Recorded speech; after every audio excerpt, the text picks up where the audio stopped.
नाम किसी का न लेकर यह वह मैं तुम हम कहकर। नाम किसी का न लेकर यह वह मैं तुम हम कहकर। इसे उसे कह काम चलाते, ये सब हैं सर्वनाम कहलाते। हेलो साथियों, नमस्कार। मैं सत्य प्रकाश आप सभी का आपके अपने यूट्यूब चैनल आशुतोष अकेडमी में एक बार फिर बहुत बहुत स्वागत करता हूं और हिंदी के एक नए टॉपिक के साथ एक बार फिर आप सभी के समक्ष उपस्थित हुआ हूं। वहीं टॉपिक है आज का सर्वनाम। इसके पहले वाले वीडियो में हमने संज्ञा के बारे में पढ़ा था, समझा था। आज के इस वीडियो में हम सर्वनाम की चर्चा करेंगे, सर्वनाम के बारे में समझेंगे। तो टॉपिक है आज का हमारा सर्वनाम। सर्वनाम शब्द जो है यह दो शब्दों से निर्मित हुआ है, दो शब्दों से बना हुआ है। पहला शब्द है सर्व और दूसरा शब्द है नाम। सर्व का अर्थ हुआ सभी और नाम का मतलब हुआ नाम वाले शब्द। सर्वनाम का अर्थ है सबका नाम, अर्थात जो शब्द सभी के नामों के स्थान पर प्रयुक्त होते हैं या प्रयुक्त हो सकते हैं, उनको हम सर्वनाम कहते हैं। दूसरे शब्दों में हम कहें तो अर्थात सर्वनाम वे शब्द होते हैं जो संज्ञा के स्थान पर प्रयोग किए जाते हैं, उनको हम सर्वनाम कहते हैं। हम यही सर्वनाम के कुछ उदाहरण की बात करें तो जैसे उदाहरण हो जाता है मैं, हम, तुम, आप, ये, वे, यह, वह, किसका, कौन, कहाँ, किसे, किधर, स्वयं, अपने आप, खुद इत्यादि जो हैं, ये सभी शब्द जो है किसी के नामों के स्थान पर प्रयोग किए जाते हैं, अर्थात सर्वनाम कहलाते हैं। तो ये हमने सर्वनाम के अर्थ एवं उदाहरण को समझा। आइए इसके आगे हम देखते हैं सर्वनाम के भेद या प्रकार। तो हमने सर्वनाम के अर्थ एवं उदाहरण को समझा। आइए यहाँ पे हम देखते हैं सर्वनाम के भेद या सर्वनाम के प्रकार को। तो सर्वनाम के मुख्य रूप से 6 प्रकार होते हैं। पहला प्रकार है पुरुषवाचक सर्वनाम, दूसरा प्रकार है निजवाचक सर्वनाम, तीसरा प्रकार है संबंधवाचक सर्वनाम, चौथा प्रकार है निश्चयवाचक सर्वनाम, पांचवा प्रकार है अनिश्चयवाचक सर्वनाम। वहीं सर्वनाम का अगला प्रकार है प्रश्नवाचक सर्वनाम। इन 6 सर्वनामों को हम एक ट्रिक के माध्यम से याद रख सकते हैं। ट्रिक है पुरुष अपने निजी संबंधों के निश्चय व अनिश्चय के प्रश्नों में उलझा रहता है। इसी एक लाइन में इन 6 सर्वनामों के नाम जो है वह मौजूद है, दिखाई देते हैं। आइए हम देखते हैं।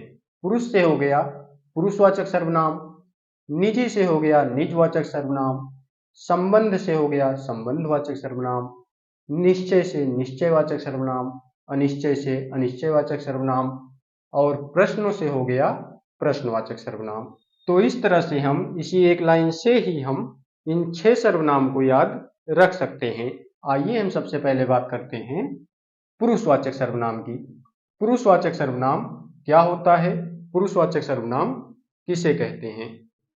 तो पुरुषवाचक सर्वनाम वह सर्वनाम होता है जो वक्ता या बात करने वाला अपने लिए प्रयोग करता है, बात सुनने वाले के लिए प्रयोग करता है और जिसके बारे में बात की जाती है उसके लिए प्रयोग करता है। तो उसे क्या कहते हैं? पुरुषवाचक सर्वनाम कहते हैं।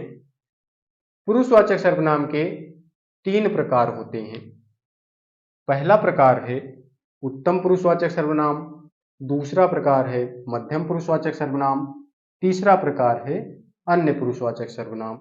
उत्तम पुरुष का अर्थ है कहने वाला व्यक्ति, फर्स्ट पर्सन। वहीं उत्तम पुरुष में जो शब्द प्रयोग होता है वह है मैं, हम, मैंने, मुझको, मेरे लिए, हम, हमने, हमको, हमारे लिए आदि शब्द जो हैं उत्तम पुरुषवाचक सर्वनाम के उदाहरण हैं। वहीं उत्तम पुरुषवाचक सर्वनाम का अगर हम एक वाक्य प्रयोग करके देखें तो जैसे नमस्ते, मैं सत्य प्रकाश हूं, तो इसमें हमने अपने बारे में बताया, तो यह उत्तम पुरुषवाचक सर्वनाम का उदाहरण है। इसी तरह से हम देखते हैं मध्यम पुरुषवाचक सर्वनाम।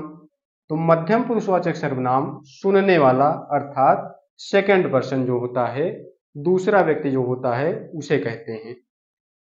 इसमें जो शब्द प्रयोग होता है वह तुम है, आप है, तू है, तुमने है, तुमको है, तुम्हारे लिए, अपने, आपका, आपके लिए आदि शब्द जो हैं मध्यम पुरुषवाचक सर्वनाम के उदाहरण हो जाते हैं। वहीं हम मध्यम पुरुषवाचक सर्वनाम का अगर एक वाक्य देखें तो जैसे आप कहते हैं तो ठीक ही होगा। आप शब्द आया है तो यह मध्यम पुरुषवाचक सर्वनाम का उदाहरण हो जाता है। इसी तरह से पुरुषवाचक सर्वनाम का तीसरा प्रकार हो जाता है अन्य पुरुषवाचक सर्वनाम। अन्य पुरुषवाचक सर्वनाम में हम और आप ना आकर के किसी तीसरे व्यक्ति के बारे में बात की जाती है, अर्थात अन्य पुरुषवाचक सर्वनाम जो है किसी तीसरे व्यक्ति का बोध कराता है। जिसके बारे में बात की जाए उसे कहते हैं अन्य पुरुषवाचक सर्वनाम। वहीं इसमें शब्द आता है यह, वह, ये, वे, उसने, उसको, इसका, इस पर, इसमें आदि शब्द जो हैं अन्य पुरुषवाचक सर्वनाम के उदाहरण हैं।